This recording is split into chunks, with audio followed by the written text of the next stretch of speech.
The Ferengi, a cruel alien race that had conquered a third of known space, had their vaunted and feared invincibility shattered the moment they faced the ferocious grit of human resistance. Ralph Tucker sat hunched over the bar's edge, nursing a tepid glass of hooch in one gnarled hand. The peeling pleather stool squeaked as a spry young Ferengi slid in beside the old human, flagging down the bartender to order the same in a quick gurgle.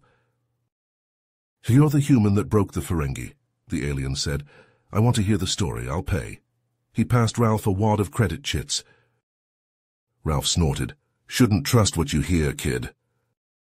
"The Empire enslaved billions. You took it down. How?" Ralph knocked back his drink. "Fine, but it ain't pretty." He wiped his mouth. "See, the Ferengi were rotten to the core. Advanced tech, big ships, no morals. A third of the galaxy under their thumb. They'd jump a new planet, slag defenses from orbit, then send the troops to clean up. Locals ended up dead or chained. Didn't matter to them. The Empire called itself Invincible. Believed it too, never lost. Till one of their tin cans found a grubby little human colony, out past Antares." Ralph trailed off, staring into his empty glass. "That's when the trouble started. Ferengi wanted slaves and tribute. Scans told them we barely had steam trains, let alone a united government. So they flexed. Gave us an ultimatum. Submit or burn." He looked the Ferengi dead in the eye. "But humans don't break easy. We banded together, spat in their eye and told them to shove it. Rather fight to the last man than wear chains. Except we were outmatched, outgunned. All our colonies would have been ash if we couldn't pull off a miracle. And fast." Ralph leaned back, a faraway look in his eyes as he continued. "Ferengi rolled in like they owned the place. Warships blackened our skies, troops swarmed our streets. Thought they could beat us in a week, but we made 'em bleed for every inch. See, Ferengi fight by the book. Orderly, predictable, line up and shoot. We didn't play that game. Hit their flanks, faded into crowds, bombed supply dumps. Weren't many of us, but we made those bastards hurt. Proxima Centauri, though, that's where we showed our teeth. Ferengi fleet comes knocking, 50 ships strong. We had a dozen rust buckets and a prayer, but we had a plan. We hid behind rocks. Let 'em think we'd tucked tail. They rolled up, lazy and cocky. Then we pounced, pounded 'em with jury-rigged mass drivers, rammed scouts down their throats. Crazy stuff. Lost ships left and right, but we held the line. 2 weeks, kid. 2 weeks of hell." Ralph shook his head. Ferengi didn't know what to do, threw ships at us, but we just wouldn't die. Not enough of us left to bury, but we cost 'em hard. See, those 2 weeks let us prepare, gear up. By the time Proxima fell, we were ready for real war. Shipyards pumping, armies drilling. We went after their weak points, convoys, colonies, anywhere they couldn't bring their big guns to bear.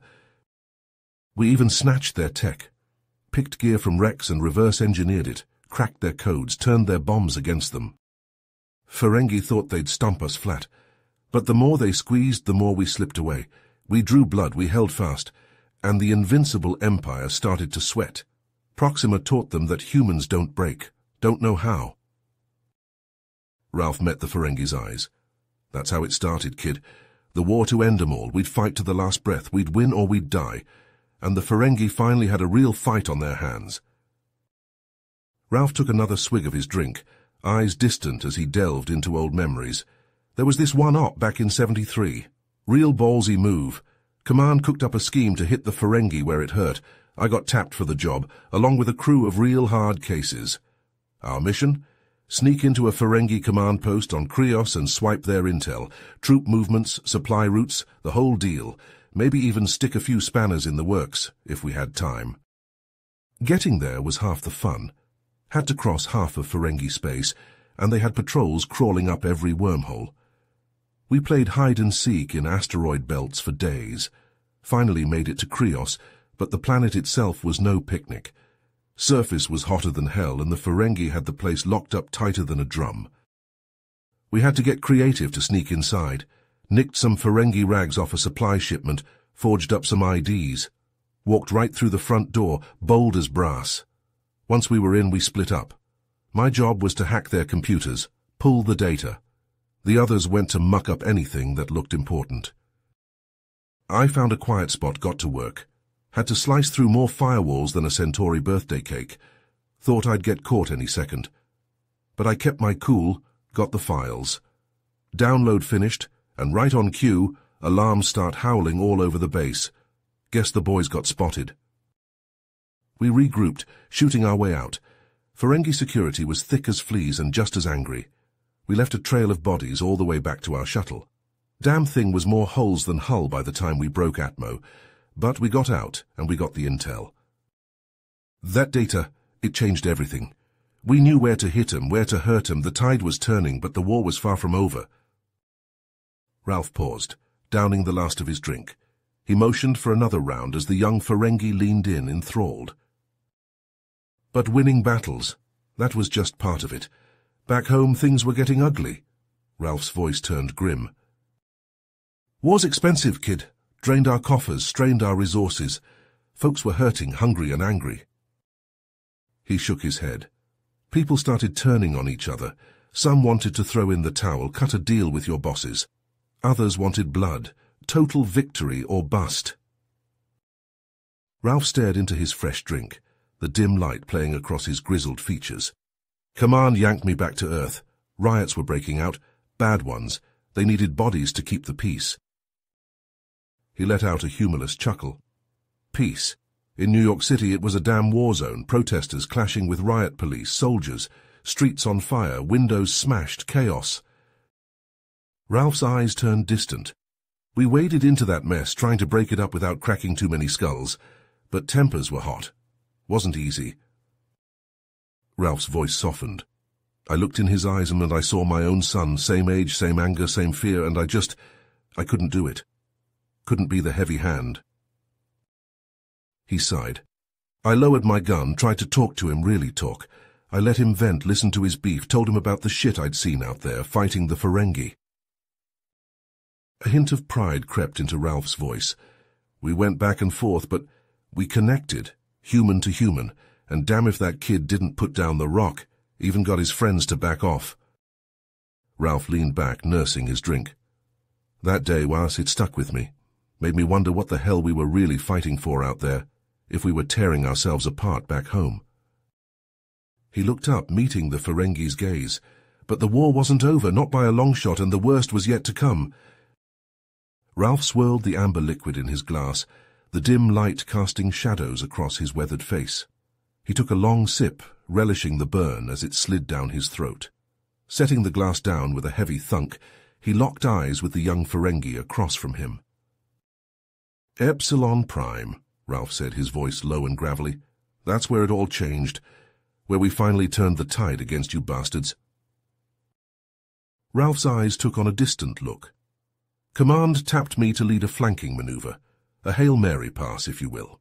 The idea was to slip around their front lines and hit 'em where they weren't expecting it. His fingers drummed on the bar top. The night before the battle, the Indomitable was quiet as a tomb. We all knew the odds. Knew this might be a one-way trip, but we had a job to do. Ralph's voice dropped to a whisper. I still remember the looks on my crew's faces as we shipped out, the fear, the determination. We all shook hands, clapped each other on the back, said our goodbyes without saying 'em, you know. He paused, taking another sip of his drink. Once the shooting started, it was chaos, plasma flying everywhere, ships exploding left and right. The Indomitable, she lived up to her name. We danced through the Ferengi lines, spitting fire the whole way. Ralph's hand clenched into a fist. It was brutal. We were in knife-fight range, point blank. Missiles, lasers, the works. We took a pounding, but we gave as good as we got. Pride crept into his voice. My crew, they were magnificent. Damage control kept us in the fight. Gunners never missed a beat. We were a well-oiled machine, working as one. Darkness crept into Ralph's eyes. But the Ferengi, they didn't let up. We were taking hits, losing people. The Indomitable was starting to come apart at the seams, but we held the line. We had to. He let out a shuddering breath. In the end, it worked. Our attack pulled the Ferengi out of position, gave our main fleet the opening they needed. They surged forward, caught the bastards in a crossfire, tore 'em to shreds. Ralph closed his eyes, his head bowed. The siege of Epsilon Prime, that's what they called it later. A great victory for humanity. But the cost... His voice cracked. He looked up, his gaze haunted. The Indomitable limped away from that fight, more scrap than ship, and my crew, what was left of them, we were broken, shattered. But we'd done our duty. We'd given humanity a fighting chance. Ralph drained his glass, slamming it down on the bar. I was hailed as a hero, but it sure didn't feel like it, not with all the empty bunks on my ship. All the letters I had to write to families, telling them their loved ones weren't coming home. Ralph signaled for another drink, his eyes distant, lost in painful memories. The Ferengi sat in silence, absorbing the weight of Ralph's words. Ralph's eyes hardened as he delved into the darkest chapter of the war. He took a deep breath, steeling himself against the painful memories. "Telos 4, he said, his voice barely above a whisper. That's where the Ferengi showed their true colors, where they crossed a line that could never be uncrossed." He leaned forward, his gaze intense. "The Ferengi, they unleashed a biological weapon on Telos 4, a virus, engineered to kill humans and only humans. It spread like a plague, tearing through the colony." Ralph's fist clenched, his knuckles white. By the time we got there, it was hell, pure, unadulterated hell. The streets were choked with bodies. Men, women, children. No one was spared. His voice trembled. "The stench. God, the stench. It was like nothing I've ever experienced. Death and decay hanging thick in the air. It clung to your nostrils, seeped into your pores."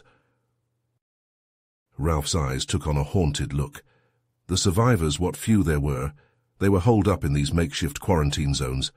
Mostly kids, their eyes were empty. Like they'd seen too much, lived through too much. He swallowed hard. "We did what we could. Went in with hazmat gear, tried to treat the sick, evacuate the healthy, but it was like trying to bail out a sinking ship with a thimble." A single tear rolled down Ralph's cheek. "There was this one girl, couldn't have been more than 6. She was in bad shape. The virus had ravaged her tiny body. I held her, you know. Held her in my arms as she slipped away." He wiped his eyes, his voice raw with emotion. That moment, it changed something in me and all of us. We'd seen death before, plenty of it, but this was different. This was cruelty on a scale we couldn't fathom. Ralph looked up, his eyes burning with a fierce intensity. "Telosfer, it hardened our resolve, made us realize that this wasn't just a war anymore. It was a fight for our very survival, our right to exist." He leaned back, his voice growing stronger. "We vowed then and there that we wouldn't just beat the Ferengi. We'd make sure they could never do something like this again. Never inflict this kind of horror on anyone else." Ralph met the young Ferengi's gaze, his expression grim. "And that's exactly what we set out to do. We threw everything we had at the Ferengi, every ship, every soldier, every scrap of resources. We fought with a fury they'd never seen before." His voice dropped to a whisper, "But the worst was still to come." Ralph's eyes blazed with anger as he recounted the Telos 4 massacre. "Those Ferengi scum thought they could break us, but all they did was pour fuel on the fire."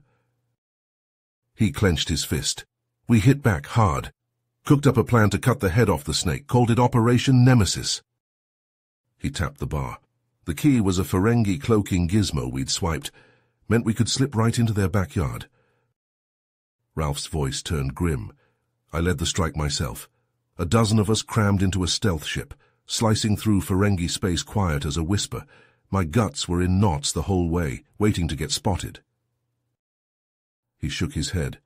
"As we closed on Zygos, their homeworld, we prepped for a bloodbath, knew our odds were slim to none, but after Telos 4, we were ready to die if it meant sticking it to those bastards." Ralph's eyes unfocused, lost in the memory. "We hit Atmo and dropped right into the Hornet's nest. Their capital was locked up tight, crawling with troops, but we came to fight." He mimed shooting. "Battled our way through the streets, carved a path of bodies to the Grand Palace itself.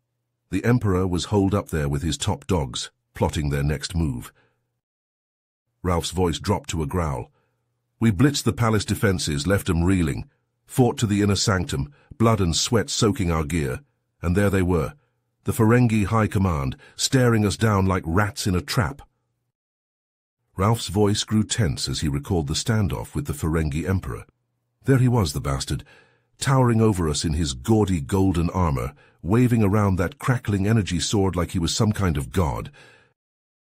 He shook his head. But we weren't there to bow. We were there to end this once and for all. Ralph described how he stepped forward, his own weapon at the ready. I called him out, challenged him to face me, man to man. And you know what? The smug prick actually laughed. His grip tightened on his glass. Said we were insects, that he'd crush us beneath his heel, that we'd suffer for our insolence, as he put it. Ralph's eyes narrowed. But I wasn't about to let him get in my head. I charged, and our blades met in a flash of sparks and energy. He mimed the furious exchange of blows. It was like nothing I'd ever experienced. His strength, his speed, it was inhuman. But I held my ground, gave as good as I got. Around them, Ralph's team clashed with the Emperor's elite guard in a brutal melee. My guys, they fought like demons, outnumbered, outgunned, but they never let up. They knew what was at stake. He described the wounds he himself sustained, the searing pain of the Emperor's blade, the exhaustion that threatened to overwhelm him. But I couldn't stop, wouldn't stop. Too much was riding on this.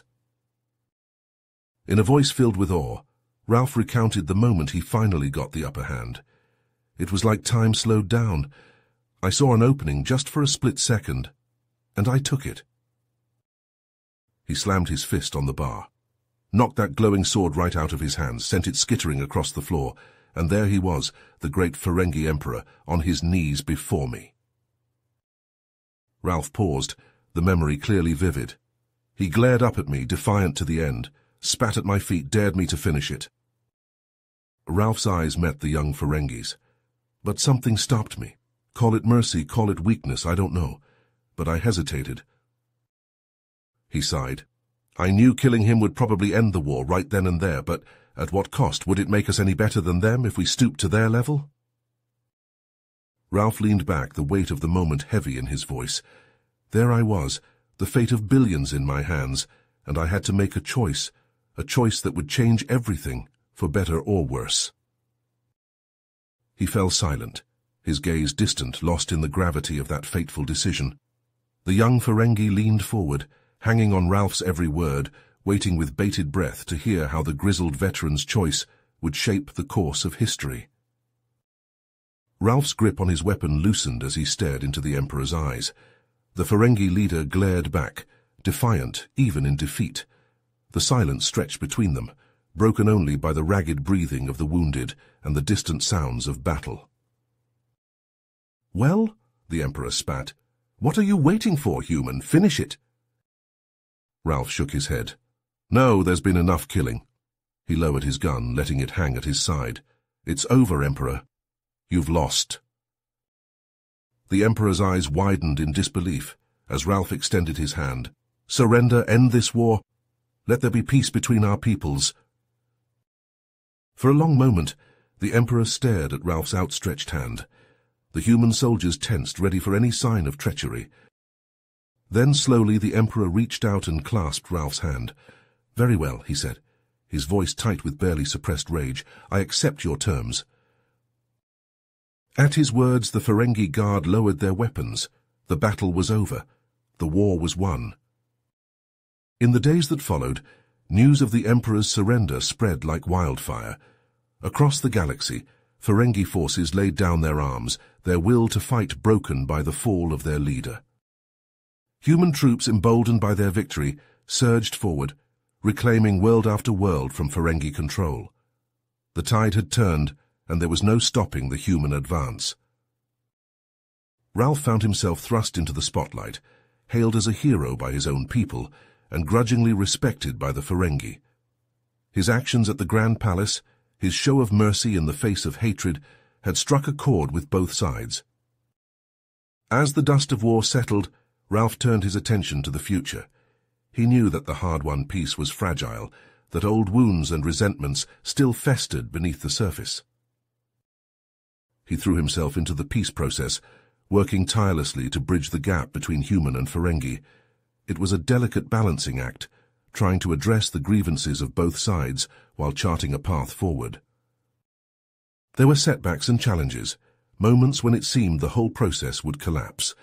But Ralph persevered, driven by an unshakable belief in the possibility of a better future. Months of grueling negotiations, of hard-fought compromises and uneasy truces, finally bore fruit. In a ceremony broadcast across the galaxy, human and Ferengi leaders met on neutral ground to sign the Zygos Accords.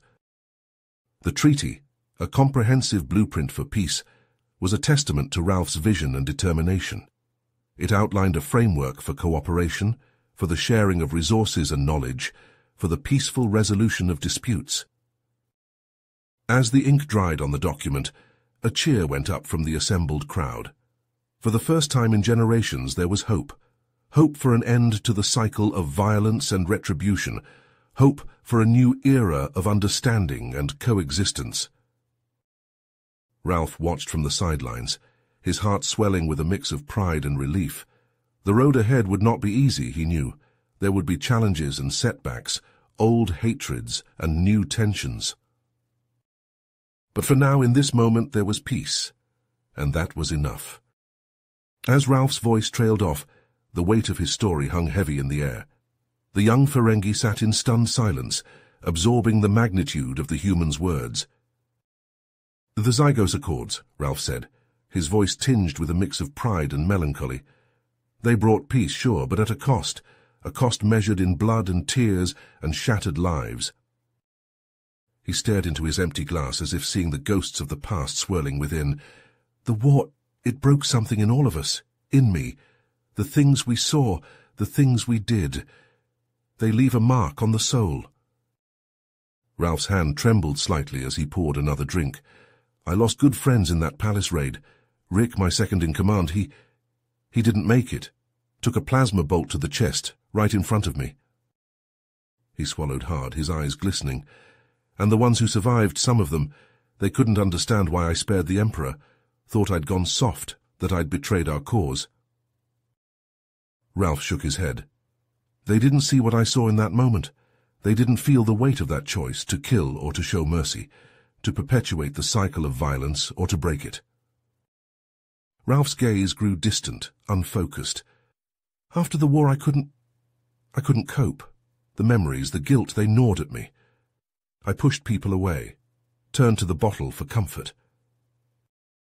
He laughed, a harsh, bitter sound. "Some hero, huh? The great Ralph Tucker, savior of humanity, drowning his sorrows in cheap booze." Ralph met the Ferengi's eyes, his own filled with a raw, aching honesty. "War changes you, kid. Strips away the illusions, the pretenses, leaves you raw and exposed." He leaned forward, his voice dropping to a whisper. "We won the war, but sometimes, in the quiet moments, I wonder, did we lose something of ourselves in the process? Did we sacrifice our humanity on the altar of victory?" Ralph fell silent, his story at an end. The Ferengi, moved by the human's candor, reached out tentatively, placing a hand on Ralph's shoulder. In that moment, the barriers of species and culture melted away. They were simply two beings, united by the shared pain of war's cruel legacy. You have reached the end of the story. If you enjoyed this story and want to support us, please leave a like and subscribe to our channel, and for every comment that says 88, I will heart every single one of them. Thank you for your time.